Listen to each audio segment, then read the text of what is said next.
Steve ਬੈਨਨ ਜੋ president Donald Trump ਉਹਨਾਂ ਦੇ ਐਡਵਾਈਜ਼ਰ ਰਹੇ ਇੱਕ ਟਾਈਮ ਦੇ ਉੱਤੇ।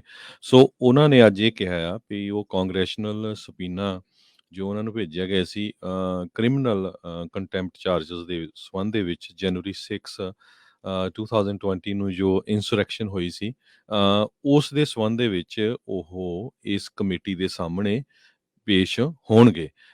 ਪ੍ਰੈਜ਼ੀਡੈਂਟ ਡੋਨਲਡ ਟਰੰਪ ਹੋਣਾ ਨੇ ਐਗਜ਼ੀਕਿਊਟਿਵ ਪ੍ਰਿਵਿਲੇਜ ਜੋ ਹੁੰਦਾ ਆ ਉਸ ਨੂੰ ਉਠਾ ਲਿਆ ਹੈਗਾ। ਉਹ ਕਹਿੰਦੇ ਪਈ ਉਹ ਪੇਸ਼ ਹੋ ਸਕਦੇ ਹੈਗੇ ਆ। ਪ੍ਰੈਜ਼ੀਡੈਂਟ ਡੋਨਲਡ ਟਰੰਪ ਨੇ ਇਹ ਕਿਹਾ ਆ ਪਈ ਤੁਸੀਂ ਅਨਫੇਅਰਲੀ ਟਰੀਟ ਹੋ ਰਹੇ ਆ, ਬਹੁਤ ਲੀਗਲ ਫੀਸ ਖਰਚ ਹੋ ਰਹੀ ਆ।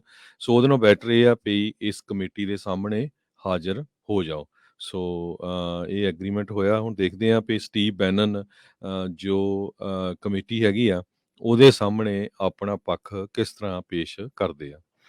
FBI ਨੇ ਕੁਝ ਸਮਾਂ ਪਹਿਲਾਂ ਡੋਨਲਡ ਟਰੰਪ ਦੇ ਜਿਹੜੇ ਅਟਰਨੀ ਆ 2 ਹਫ਼ਤੇ ਪਹਿਲਾਂ ਉਸ ਨੂੰ ਇੰਟਰਵਿਊ ਕੀਤਾ ਸੀ। ਫੈਡਰਲ ਪ੍ਰੋਸੀਕਿਊਟਰਸ ਨੇ ਜਿਹੜੇ ਅਦਾਲਤੀ ਦਸਤਾਵੇਜ਼ਾਂ ਦੇ ਵਿੱਚ ਇਸ ਚੀਜ਼ ਦਾ ਖੁਲਾਸਾ ਕੀਤਾ ਸੀ। ਇਹ ਕਹਿੰਦੇ ਵੀ ਇਸ ਦੇ ਬਾਰੇ ਪਹਿਲਾਂ ਕਿਸੇ ਨੂੰ ਵੀ ਨਹੀਂ ਸੀ ਪਤਾ। ਕੁਝ ਸਮਾਂ ਪਹਿਲਾਂ ਹੀ ਇਹ ਗੱਲ ਚਰਚਾ ਦੇ ਵਿੱਚ ਆਈ ਹੈ। ਜਸਟਿਨ ਕਲਾਰਕ ਜਿਹੜੇ ਅਟਰਨੀ ਸੀਗੇ ਤੇ ਜਿਹੜੇ ਸਾਬਕਾ ਜਿਹੜੇ ਰਾਸ਼ਟਰਪਤੀ ਟਰੰਪ ਉਹਨਾਂ ਦੇ ਐਡਵਾਈਜ਼ਰ ਸਟੀਵ ਬੈਨਨ ਉਹਨਾਂ ਦੇ ਲਈ ਵੀ ਉਹਨਾਂ ਨੇ ਇਹ ਇੰਟਰਵਿਊ ਜਿਹੜੀ ਉਹ ਕੀਤੀ ਸੀ ਜੂਨ 29 ਨੂੰ। ਸੋ ਉਹਦੇ ਵਿੱਚ ਸਟੀਵ ਬੈਨਨ ਨੇ ਇਹ ਕੀਤਾ ਸੀਗਾ ਵੀ ਸਾਬਕਾ ਰਾਸ਼ਟਰਪਤੀ ਜਿਹੜੇ ਆ ਉਹਨਾਂ ਨੇ ਐਗਜ਼ੈਕਟਿਵ ਪ੍ਰਿਵਿਲੇਜ ਦੀ ਹਰਜੋਤ ਸਿੰਘ ਦੀ ਗੱਲ ਕਰ ਰਹੇ ਸੀ ਵੀ ਉਹ ਕੀਤੀ ਆ। ਕਈ ਤਾਂ ਇਹ ਕਹਿ ਰਹੇ ਆ ਵੀ ਜਿਹੜੇ ਸਾਬਕਾ ਰਾਸ਼ਟਰਪਤੀ ਹੋਣ ਦੇ ਕਰਕੇ ਪ੍ਰੈਜ਼ੀਡੈਂਸ਼ੀਅਲ ਪ੍ਰਿਵਿਲੇਜ ਉਹਨਾਂ ਦਾ ਐਗਜ਼ੈਕਟਿਵ ਪ੍ਰਿਵਿਲੇਜ ਉਹ ਬਣਦਾ ਨਹੀਂ, ਸਿਰਫ ਮੌਜੂਦਾ ਰਾਸ਼ਟਰਪਤੀ ਦਾ ਉਹ ਹੁੰਦਾ ਆ। ਉਸ ਨੂੰ ਲੈ ਕੇ ਵੀ ਕਈ ਭੰਬਲ ਭੂਸੇ ਜਿਹੜੇ ਉਹ ਚੱਲ ਰਹੇ ਆ।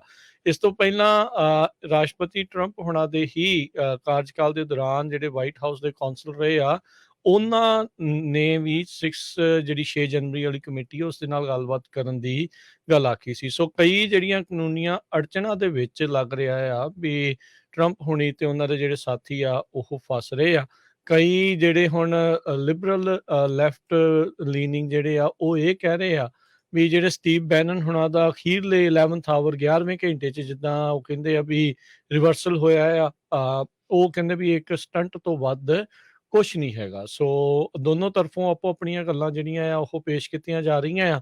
ਪਰ ਜਿੰਨੇ ਵੀ ਖੁਲਾਸੇ ਹੁਣ ਤੱਕ ਇਸ ਕਮੇਟੀ ਦੇ ਜ਼ਰੀਏ ਹੋਏ ਆ ਉਸ ਦੇ ਵਿੱਚ ਕਾਫੀ ਕੁਛ ਜਿਹੜਾ ਆ ਹਰਜੋਤ ਸਿੰਘ ਜੀ ਤੱਤੇ ਪਾਣੀ ਦੇ ਵਿੱਚ ਪਾਉਣ ਵਾਲੀ ਗੱਲ ਜਿਹੜੀ ਉਹ ਬਣਦੀ ਆ। ਪਰ ਦੇਖੋ ਅੱਗੇ ਜਾ ਕੇ ਇਹਦੇ ਨਾਲ ਕੀ ਬਣਦਾ ਹੈ, ਕਿਉਂਕਿ ਉਦੋਂ ਇਹਨਾਂ ਨੂੰ ਹਿਰਾਸਤ ਦੇ ਵਿੱਚ ਵੀ ਲਿਆ ਗਿਆ ਸੀ। ਉਹ ਵੀ ਪੂਰਾ ਡਰਾਮਾ ਸਾਰੇ ਮੁਲਕ ਨੇ ਜਿਹੜਾ ਉਹ ਦੇਖਿਆ ਸੀ ਵੀ ਕੰਟੈਂਪਟ ਆਫ ਕਾਂਗਰਸ ਦਾ ਜਿਹੜਾ ਇਹਨਾਂ ਦੇ ਉੱਤੇ ਚਾਰਜ ਜਿਹੜੇ ਆ ਉਹ ਲਾਏ ਗਏ ਸੀ, ਜਿਸ ਬਾਅਦ 'ਚ ਇਹਨਾਂ ਨੂੰ ਹਿਰਾਸਤ 'ਚ ਲਿਆ ਗਿਆ ਤੇ ਫਿਰ ਜਲਦ ਹੀ ਜਾਣ ਵੀ ਜਿਹੜਾ ਉਹਨਾਂ ਨੂੰ ਉੱਥੋਂ ਦਿੱਤਾ ਗਿਆ ਸੀ।